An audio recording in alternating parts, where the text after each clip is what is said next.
നമസ്കാരം, news prime മലയാളത്തിലേക്ക് സ്വാഗതം. ബി.ജെ.പി അധികാരത്തിൽ നിന്നും താഴെ ഇറക്കണമെങ്കിൽ ടാർഗറ്റ് ചെയ്യേണ്ടത് മോദിയെയല്ല, മറിച്ച് അമിത്ഷായെയാണ് എന്ന് കൃത്യമായ നീക്കം നടത്തുന്നത് CJP എന്ന സംഘടന തന്നെയാണ്. അതായത് അഭിജിത് ദീപ്കയും സൗരവ് ദാസും വളരെ വ്യക്തമായി തന്നെ പറയുന്നു, അമിത്ഷായെ മൂലക്കിരുത്തിയാൽ തീരാവുന്ന പ്രശ്നമേ ഈ രാജ്യത്തുള്ളൂ.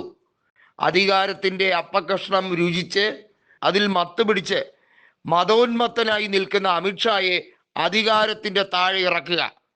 അധികാരം ഒരു ലഹരിയായിക്കൊണ്ട് നടക്കുന്ന അമിത്ഷാ അധികാരം നിലനിർത്താൻ എന്ത് തരം താഴ്ന്ന പ്രവൃത്തിയും പയറ്റാൻ യാതൊരു മടിയുമില്ലാത്ത ആൾ. ഗുജറാത്തിലാണെങ്കിലും ഈ രാജ്യത്താണെങ്കിലും അത് തന്നെയാണ് ചെയ്തുകൊണ്ടേയിരിക്കുന്നത്. നരേന്ദ്രമോദിയുടെ സർട്ടിഫിക്കറ്റുകൾ ഹാജരാക്കാൻ തയ്യാറുണ്ടോ എന്ന് അഭിജിത് ദീപ്കെ ചോദിക്കുന്നു. അത് വ്യാജമാണോ അല്ലയോ എന്ന് പരിശോധിക്കട്ടെ. ഏതോ കാലത്തെടുത്ത സർട്ടിഫിക്കറ്റ്, അതും അങ്ങനെ ഒരു യൂണിവേഴ്സിറ്റി പോലും ഈ രാജ്യത്ത് നിലനിൽക്കുന്നില്ല. അഭിജിത് ദീപ്കെ പറയുകയാണ് തൻ്റെ സർട്ടിഫിക്കറ്റുകൾ ഹാജരാക്കാൻ താൻ തയ്യാറാണ്. എന്നാൽ വ്യാജ ബിരുദധാരികളെ കുറിച്ച് സുപ്രീം കോടതിയിലെ ചീഫ് ജസ്റ്റിസ് ആയിട്ടുള്ള ജസ്റ്റിസ് സൂര്യകാന്ത് പറഞ്ഞത് അവരെയാണ് താൻ ക്ഷുദ്രജീവികളെന്നും പാറ്റകളെന്നും ഉദ്ദേശിച്ചതെന്നാണല്ലോ. എന്നാൽ അത് നരേന്ദ്രമോദിയെക്കുറിച്ച് തന്നെയാണ് എന്ന് പറയാൻ കിട്ടിയ ഒരു അവസരമാണ് അഭിജിത് ദീപ്കയ്ക്ക്.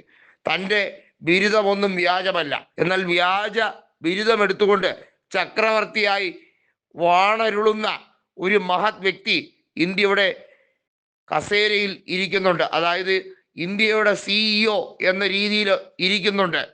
അയാളാണ് ഈ രാജ്യത്തെ കോർപ്പറേറ്റുകളെ മുഴുവൻ എല്ലാ തരത്തിലും അവരെ സഹായിക്കാൻ പൊതുമേഖല മുഴുവൻ വിറ്റ് തുലയ്ക്കുന്നത്.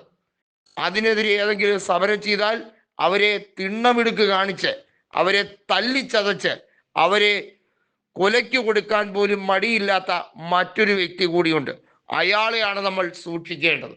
അയാൾ വീണാൽ ചക്രവർത്തിയുടെ പകുതിയിലധികം അംഗബലവും കുറയും. ചക്രവർത്തി താനെ തറയിലേക്ക് വീഴും. പിന്നെ ചക്രവർത്തിക്ക് അധികം നാൾ ഉണ്ടാകില്ല എന്ന് കൃത്യമായി അഭിജിത് ദീപ്കെ നരേന്ദ്രമോദിയെ കുറിച്ച് പറയുന്നുണ്ട്. അമിത്ഷാ ഗുണ്ടയെ പോലെ പെരുമാറുന്നു എന്നല്ല, ഗുണ്ടായുസം കാണിക്കുന്ന വ്യക്തി തന്നെ.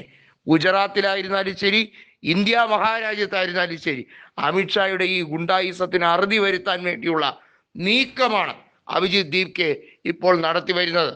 അതിൻ്റെ തുടക്കമായിട്ട് ഈ ഉപതെരഞ്ഞെടുപ്പ് റിസൾട്ടിനെ കാണൂ എന്നാണ് സൗരവ് ദാസും പറഞ്ഞിരിക്കുന്നത്.